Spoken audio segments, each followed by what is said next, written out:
Hi, everybody. Thank you so much for joining us today. My name is Lauren Douglas. I'm the head of marketing at Channel Factory. And I'm Haidy Leal. I'm with Avocados from Mexico, leading media and data and analytics. All right. Well, thank you for joining me. Thank you. Thank you for inviting me. Okay. So we first have a question about avocados from Mexico. Okay. How is this the fruit, the only fruit that has a Super Bowl commercial? You know, we're breaking the produce mold. That's what we say. It's a superfruit. It's a superfruit that I meet very, very few people that don't like it. So it's a fun thing. Yeah. We're definitely setting the bar very high and making it a one of a kind. Yeah. You know, It's funny to it's see fun. it between, we were just talking about between a Dodge Ram commercial and then a beer commercial, and you have avocados from Mexico. It's just, it's awesome. Yeah. It's kind of like the olden days when we had the milk commercials and the cotton commercials. This is the superfood of the advertising world. Yeah, and we're the only produce that does anything in the Super Bowl space. So it's definitely a very cool space to play in. I would say even the only fruit that does really massive advertising. We do it in a very creative way. Yeah. I kind of an outside of the box. A lot of fruit and vegetables, produce in general. You know, you look at the farm, you look at the fields, the farmers, and it's just very agricultural. So we definitely take it out of that space and just make it just fun. Yeah. You know? Yeah. And what is sort of the ethos of the brand? How do you make it fun? What are some of those creative tactics that you guys use? You know, one of our core values, we focus on Mexicanity, right? So Mexicanity is fun and inspirational and fiesta and so we try to live in that space and promote our messaging at the same time. So making it in a very relevant way, something that's memorable. You were just talking about our jingle, you know? So that's something that if you have not seen the commercial, you don't even know what I'm talking about, you know the jingle and you'll sing it to me, right? Totally. Or often. So Totally. That's awesome. So tell me a little bit about what your role is at Avocados from Mexico and what kind of what your day-to-day is like.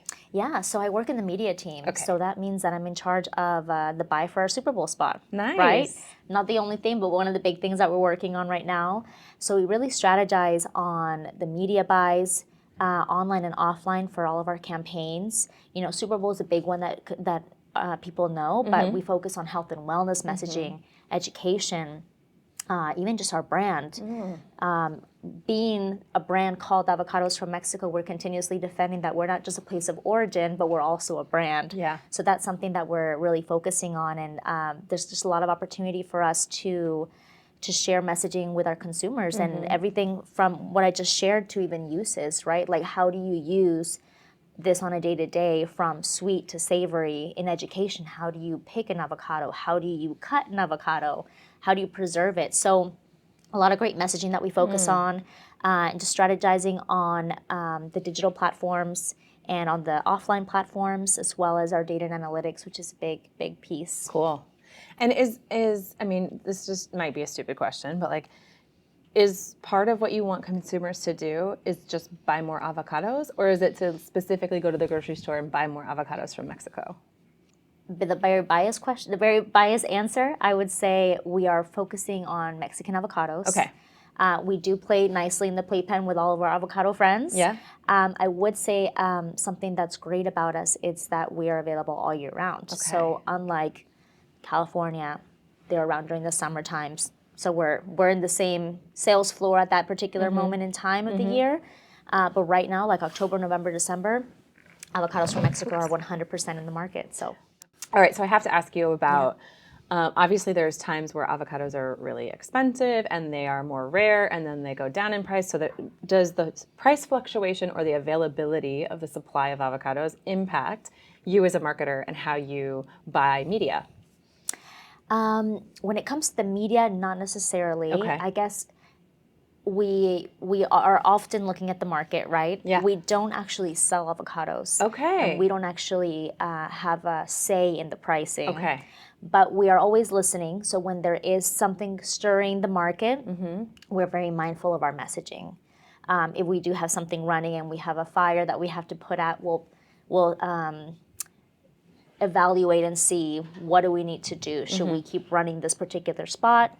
Does it not make sense right now? Like, what do we need to do? So we're not necessarily focusing or not necessarily in charge of those key things, but very much present in understanding what is our consumer living, what's the thinking out there that we need to be mindful of, so we're relevant and we're very empathetic to what's going on in the market. Would you say that your primary goals are really branding avocados from Mexico?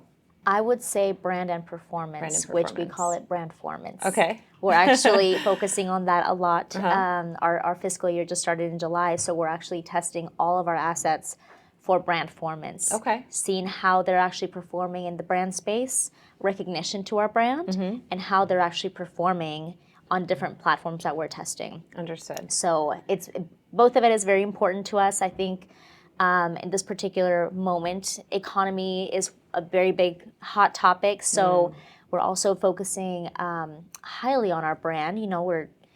Remember that we're here for you. Avocados from Mexico have this high quality.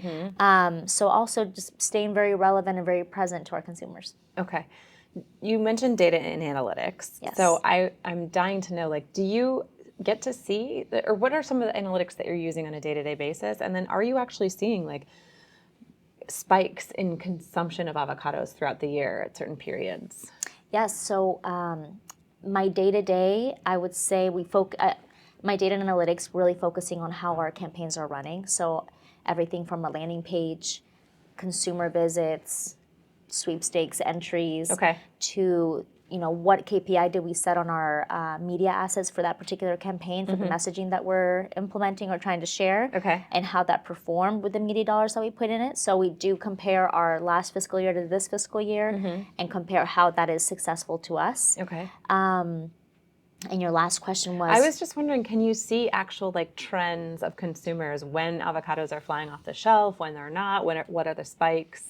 Most definitely. So we have our two main tent poles campaigns, our SuperBowl and our Cinco. I think that is, I would say that people don't eat guacamole when they're in a bad mood, right? When someone has broken up with someone, you think of the girl, eating the ice cream and going through that moment. But guacamole is a dish of gathering and fun and friends and family. So our big spikes or our big campaigns really are our Super Bowl timeframe and our Cinco timeframe. I would say just, I think I shared it, like October, November, December, they're times that people don't necessarily have it top of mind. They're thinking more like holiday season, but we're 100% in the market. So it's definitely an opportunity and an area that we're emphasizing in as well. And we have a lot of campaigns focusing on football, per se, and gathering. Football's great. I also love a harvest bowl with an avocado on top. Yeah, no, most definitely. Cool. So what is your favorite avocado dish? I don't know what it's called, but you actually cut an avocado. Yeah. You prepare some kind of meat or protein. Okay. And then you use the avocado and the actual, you probably scoop it a little bit out to make it more of like a bowl. Okay. But you can put the protein inside the avocado and you can just eat it without a plate. Okay. So I think that's just a really, really fun one that I use often. It's a very easy dish to prepare during the week. Awesome. That would be one of my favorites. I love it. All right, so why do you think that some other commodities or fruits or vegetables don't have as much of a marketing push as avocados do? I would say avocados are a newer fruit in the United States. They're very trendy. They're very top of mind. I would say probably one of the hottest selling things on menus these days. Yeah. Avocado toast.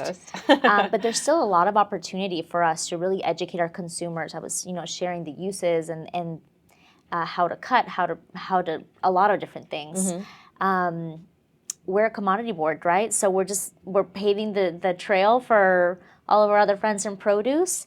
I I would say I wouldn't know exactly how to answer that. Like, Yeah. why not? Right. But I would say that we do have a long way to go still. There's a lot of education to be had. So we do stay top of mind. We try to stay top of mind and just trending and seeing how it goes. Yeah, cool. You're going to do a Super Bowl spot, I assume, again this year. We are. Okay. In the works. I love yes. it. How does that creative process work for you? Are you sort of involved in that from the get-go, or do you kind of get the creative afterwards and then you do your media planning? Yes. So we actually just briefed on this yesterday. Okay. So it's very top of mind. We work in collaboration with all of our teams. We have our creatives, our digital, our media, our PR team. It's very cross-functional. We have a full team behind it. We do have continuous communication. So even if I haven't seen the spot, I know what it's leaning towards. I know what it's about. I know how the testing performed. We're going to be testing it for brandformance as well. So I'm very much involved in that piece. Okay. It's a full effort for the whole company. It's our biggest campaign of the year.